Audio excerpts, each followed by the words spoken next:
You don't need me to tell you that the one decade that everyone calls the best years of your life is also the most chaotic, confusing, and to put it frankly, straight up emotionally feral decade as well. A lot of us go from living on £3 pasta and submitting essays at 3 a.m. to being expected to know what your purpose is, how pensions work, and how to navigate managing people at work without crying in the toilet. And somewhere in the middle of all that, you're also meant to be falling in love, finding your passion, fixing your attachment style, building a career, and somehow still enjoy being young. So what I wanted for this episode was to cut through the noise about what your 20s are actually supposed to look like and get into what actually matters. And this isn't just about having a 5-year plan or concentrating on one thing. It's about what can compound from your 20s to actually pay back. What's worth investing your time in, and what's going to mean that you're going to come out of your 20s not feeling like you wasted the whole thing on life improvement while you should have actually just been concentrating on being young and fun, or jumping straight into a career feeling like you need to build your career in your 20s when actually not every job you do is going to be your career, and that's absolutely fine. It's probably more important to spend that time to work out what you're actually good at on your employer's money. I want to talk about the small habits, the relationships, and the choices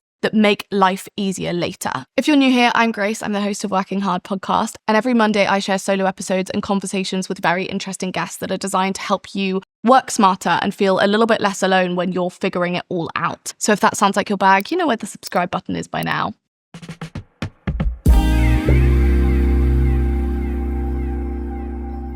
So let me start with the most obvious point. Your 20s are very weird. You're technically an adult, but then you also might be Googling how many times that you can reheat rice before it actually kills you. You know, you're told to build a 5-year plan, but also told to live in the moment. You're watching some friends get engaged, get married, and have kids while you're still deleting Hinge every 3 weeks. And in the middle of that, you're quietly wondering whether you're doing it all wrong, whether you're in the wrong career, the wrong relationship, whether you should be traveling the world. But here is what I want to say from the very start. Your 20s are not about perfection, and they are also not about getting things right. They are about foundation. The habits you build, the people you meet, the decisions you make, they all compound. You absolutely do not have to have it all figured out. In fact, I would get the idea of aiming to have everything figured out of your brain in your 20s. It is not about that. And if you're focusing on that, you're going to miss so many other things. And according to the experts who have actually spent their lives studying this stuff, you do just need to start building something that supports the version of you that you're becoming and the version of you that you want to become. So that's what we're going to be focusing on in this episode. I do not want anyone to think that your 20s have to look any way at all, because they absolutely do not. That being said, there are things that you can focus on and things that you can concentrate on that aren't end goal based things that could go a very, very long way to making sure that you build the foundations for the rest of your life in your 20s. And there's a lot of expert-based literature on this to help us use these years as foundational years, and that is what they are. I think it's so easy to look around at social media and constantly think, oh, I need to do this, I need to do this, I need to do this. By this age, I need to have achieved this, I need to have achieved this, I need to have achieved this. And that just misses so much of the point. And I think if you spend your 20s trying to have everything figured out, what you're actually going to end up doing is trying to get to a finish line as fast as possible when you don't even know if that finish line is where you want to be. So let's look at what the experts actually say about all of this. Psychologist Dr Meg Jay, who is author of The Defining Decade, found that over 80% of life's most defining moments happen before the age of 35. And I feel like that's kind of terrifying. I feel like no wonder we put so much pressure on our 20s. And a study from the University of Virginia showed that people who took intentional actions in their 20s, things like goal setting, building strong relationships, reflecting on their identity, were significantly more satisfied in their 30s. And I know it's easy to listen to that and maybe think, okay, so I do need to have everything figured out in my 20s. Actually, I would encourage you to look at that in the opposite way. In my opinion, your 20s are for gathering as much information as possible about yourself, about what you like, what you're good at, what you want from your life, the type of life you want to build, all of these different things. And if you're racing towards one destination or racing towards what you think your life should look like in your 20s, you're not going to be spending enough time on working out what you actually want things to look like, because you're spending time trying to double down on making sure you're reaching X achievement, Y achievement, etc., etc. There is so much we can get out of our 20s. And I want to talk about in this episode specifically how you can do that best. So I really think one of the most effective things you can do is shift the narrative from thinking about achieving in your 20s and shift it more to thinking about building, so that you can build these foundations for the rest of your life. And that doesn't mean doing absolutely nothing. There's so much you can do in your 20s to make the most out of it.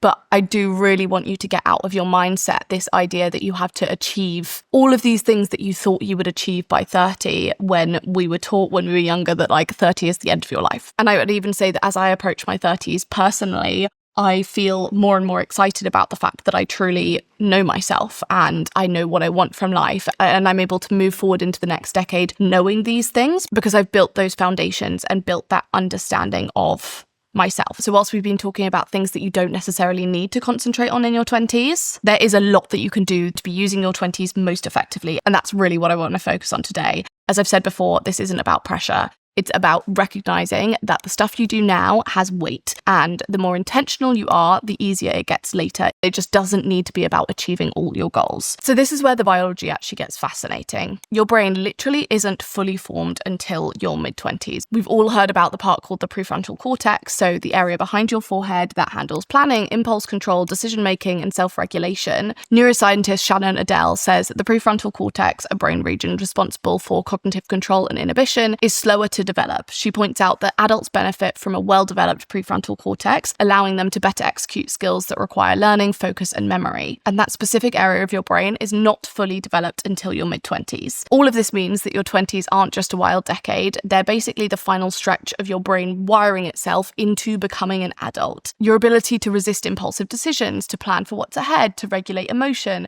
all of that is still being refined. So when you go into your early 20s and you feel like you are a child adult trying to do all of these things without necessarily knowing how you can or what your mindset should be or what's the right decision to make, or making the same mistakes over and over and over again and not actually knowing why, that is because it's kind of true. And on top of that, a lot of us are kind of thrown out of the education system in the second half of your teens or in your early 20s. And so you've been living one life and you're essentially then going into leading another life. So you've got to spend a few years actually knowing how to do that. So it's all well and good knowing these facts, but the question really is, what do we actually do with that information when there are 100 choices in front of us in terms of what we should really be doing with our 20s every single day? So I've spent time breaking these down into my 4 steps for your 20s that I hope will be relevant whatever path you want to take and actually help you get the most out of these years. So step 1, get obsessed with foundation, not perfection. As I've said, this isn't the decade where you need to nail your career, your relationship, or your 5-year plan. What does matter though is learning how to build trust with yourself. That means building simple habits, so not perfect routines, little habits to help you actually trust yourself. So things like making your bed when you said you would, things like showing up to the gym, even if it's just for 10 minutes. These tiny moments, these promises to yourself, compound. And more importantly, they teach your brain that you are the type of person that follows through. You are the type of person who does what you say you will do. This will come in hugely helpful whether you want to spend your life in an office or traveling the world. There is truly nothing more important in your 20s, in my opinion, than building your self-worth. And I think so many of us come from so many different backgrounds where maybe you weren't necessarily told that you were a great person or that you did do good things or all of these amazing things about yourself. And if you're from that type of background, then you're going to need to be spending even more time proving to yourself the type of person you are and proving to yourself things like your resilience, your determination, your discipline, because all of that compounds together to give you your self-worth and to help you know yourself and know your worth when it comes to everyone else. You need to know that first before you can do big things anywhere else. And all of this is not just about doing more. I think the really important thing is that the habits, boundaries, and mindset shifts that you build now in your 20s are the ones that you're going to thank yourself for later on when life does get a lot more complicated and when responsibilities do really pile up. And then that self-trust will become your safety net. And not just that self-trust, but your actual understanding of the type of life you want to live and the type of routines you thrive in and the type of routines you don't thrive in or the type of jobs you don't thrive in. That understanding of yourself through building your own self-trust where you can really trust your opinion because you know you always work to understand yourself is so, so important. So in this way, basically, our 20s aren't about performing adulthood. They're about learning how to actually practice it. Step 2 is about sorting the boring stuff early. Now, this isn't an exciting one, but it is very important and something that is foundational, not just in terms of how you know yourself, but in terms of the things that very much pay off when you sort them earlier and earlier. I know no one's getting excited about setting up a pension or knowing their credit score, but the truth is that sorting the basics early is kind of the ultimate cheat code for future peace of mind. You do not need to spend your 20s in spreadsheets. In fact, I would very much recommend you don't, even though I love a color-coded sheet. And I love a color-coded piece of information. You can have all of your stuff there, but you do not need to spend every single weekend analysing every single part of your life.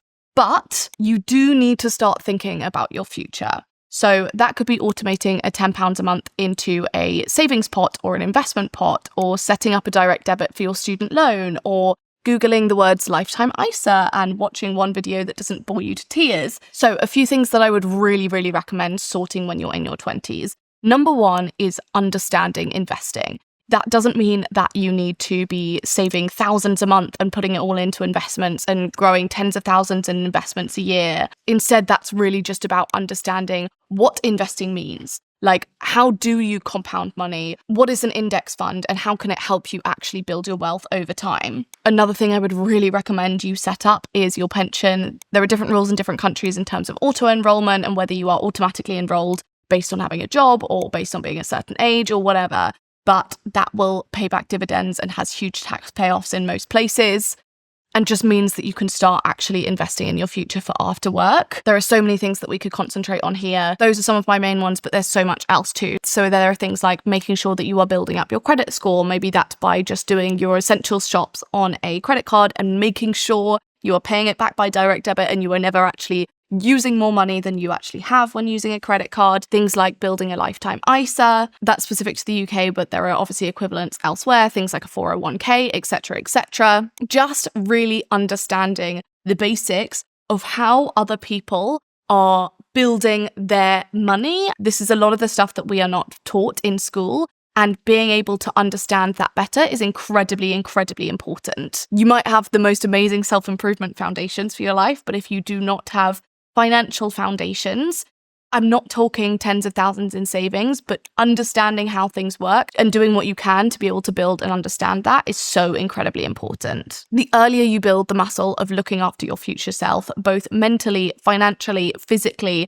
even in the tiniest ways, the stronger your foundation gets. And that is definitely the case when it comes to financially as well, because of compound interest. And honestly, it's not about just being rich or trying to get rich in your 20s. I think too much content focuses on that. It's about feeling safe and being able to make decisions still feeling safe, because when things go wrong, which they will at some point, that savings buffer or that bit of admin that you did 3 years ago will feel like the kindest gift that you ever gave yourself. Step 3 is trading comparison for curiosity. Your 20s are peak comparison territory because everyone is in so many different places at once. It's like everyone's playing a different video game, but posting it to the same Instagram feed. One mate is launching a startup and one is living with their parents. One is having their second baby and one is an emergency room doctor and still somehow has time to do yoga. And that's kind of the point. There is no right version of your 20s. There is just your version and the version you want for yourself. So when comparison inevitably creeps in, and it will, I would really recommend that you start to use that as a cue, not something to get angry at yourself for.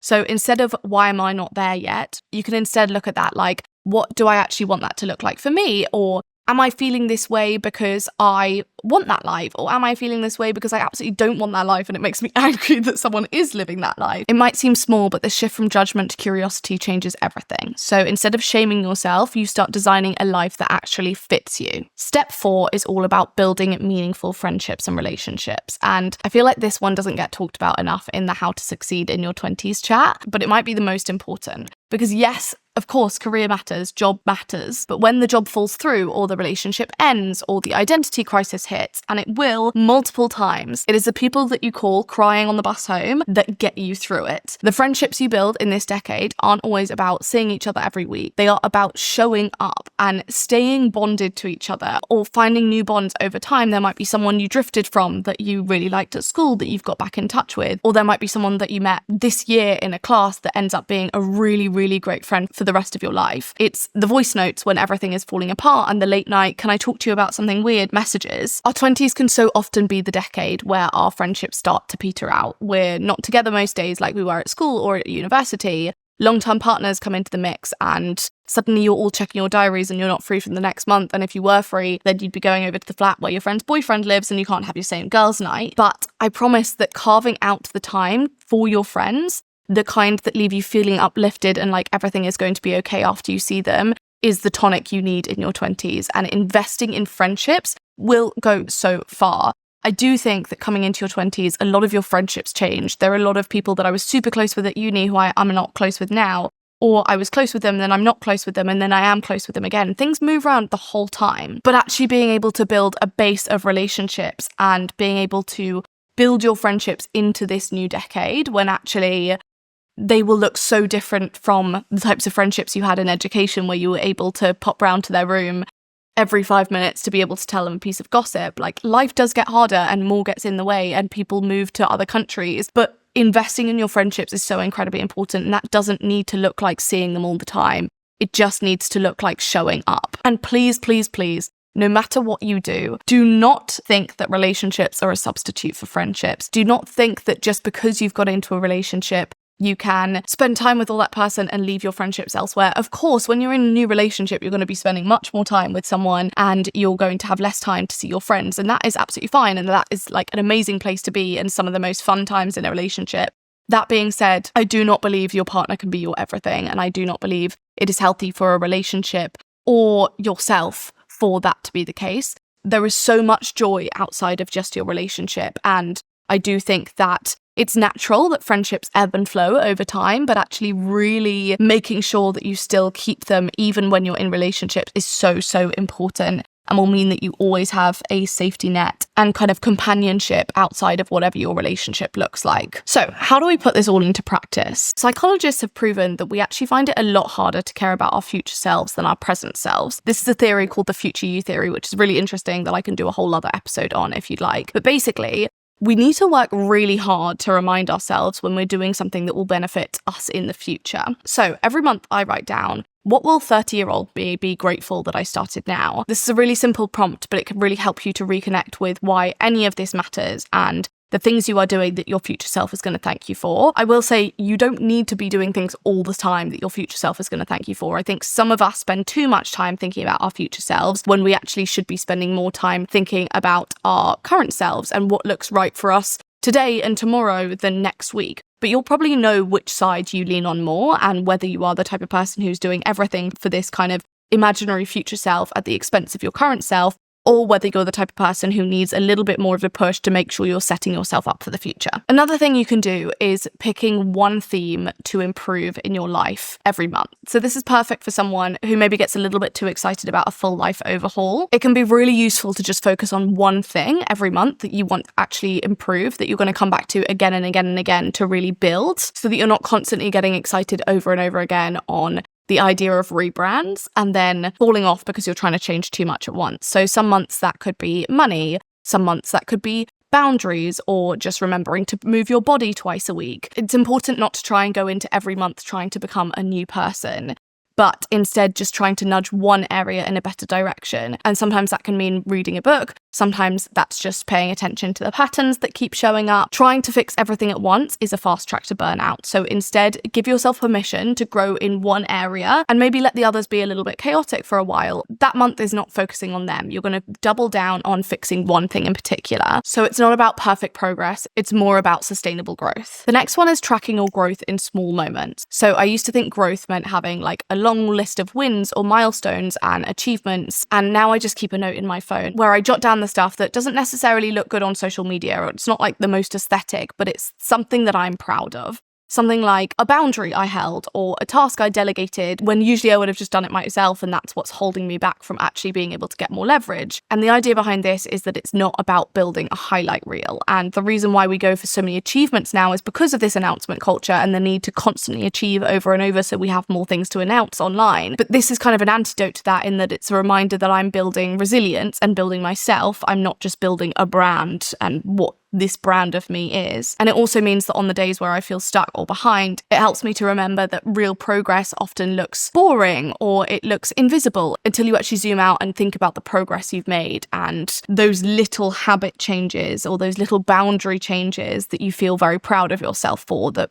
haven't necessarily led to a big achievement or announcement. So Dr. Meg Jay is a clinical psychologist and author of The Defining Decade. She works with 20-somethings every single day. So for the expert section of this episode, I wanted to ask her what the one piece of advice she would give to someone in her 20s is. Advice I'd give anyone going into their 20s, halfway through their 20s, almost done with their 20s, at the beginning of their 30s, is really to spend more time imagining life going well. So what is your life if it goes well? What does that look like in terms of work or love or friends or finances? Because when we do that, I think then it begs the question of, okay, well, if this is what it looks like if my life goes well, what does that mean about what I need to be doing today, what my goals should be this year so I could get closer to my dreams, closer to that vision. I think it's tricky in your 20s. There's a lot of uncertainty, and the way that the brain responds to uncertainty is to imagine the worst. So we actually are already spending a lot of time imagining, what if my life goes horribly?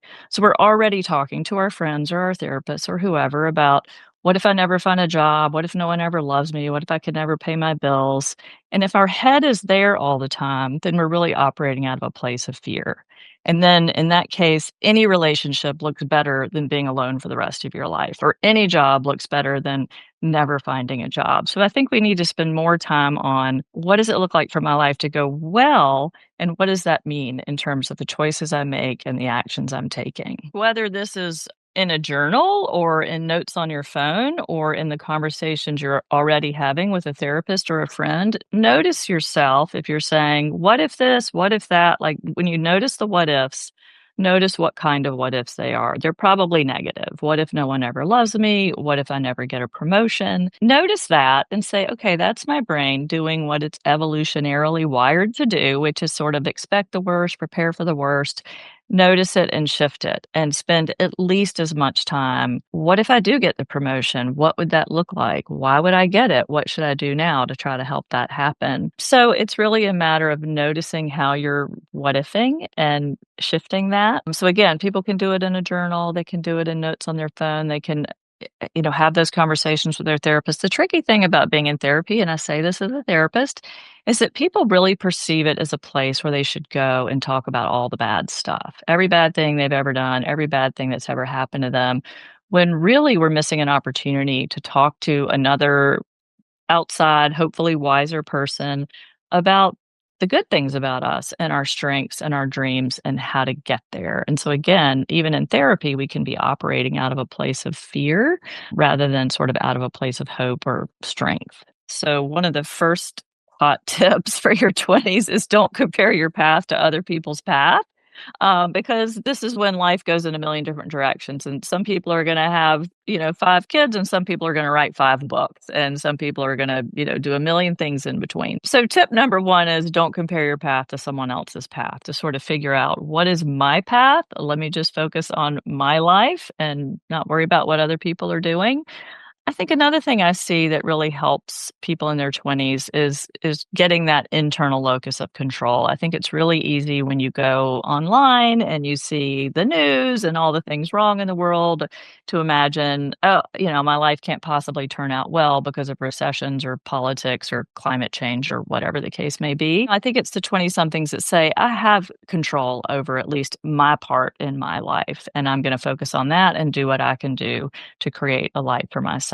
The other thing I would say is that I talk about this in the defining decade, the strength of weak ties. That's really about reaching out to people, asking for help, asking for leads, whether we're talking about apartments or jobs or people to date or, ideas for new companies, that the people who really connect with others, talk to others, listen to others, are curious and open, they get a lot further, a lot faster. And that often some of that connecting that they do in their 20s starts to really pay off, believe it or not, in their 30s and their 40s, when those people that they connected to, you go back to them and say, hey, I remember that thing that you told me about this company. I'm interested in that. Or, hey, I just moved to your city. Let's meet up. So using weak ties is important. Your 20s are actually one of the hardest times of your life. You've got the most uncertainty. It's a time of, I say, first and worst, first and worst jobs and apartments and roommates and relationships and breakups and all that. And it's really not a great time to jump to long-term conclusions over how your life is going to be. It's about not getting confused about what's happening in your 20s and thinking that always has to be the way it is. That's where the imagining, like, well, what if my life got better?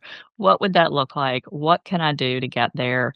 And to start to have some hope and belief in yourself that there are things you can do to get there. Maybe not tomorrow, maybe not next year, but over time. For anyone who wants to dive deeper, I'm going to be sending out some reading recommendations on my favourite articles all about your 20s in the Working Hard newsletter this week. So the link to sign up for that is in the show notes. And if this episode helped you to reframe your 20s or think about anything differently, I would love if you could send it to a friend who's in the thick of it too. It really helps the podcast, and I hope it will really help them too. But as always, have a lovely week.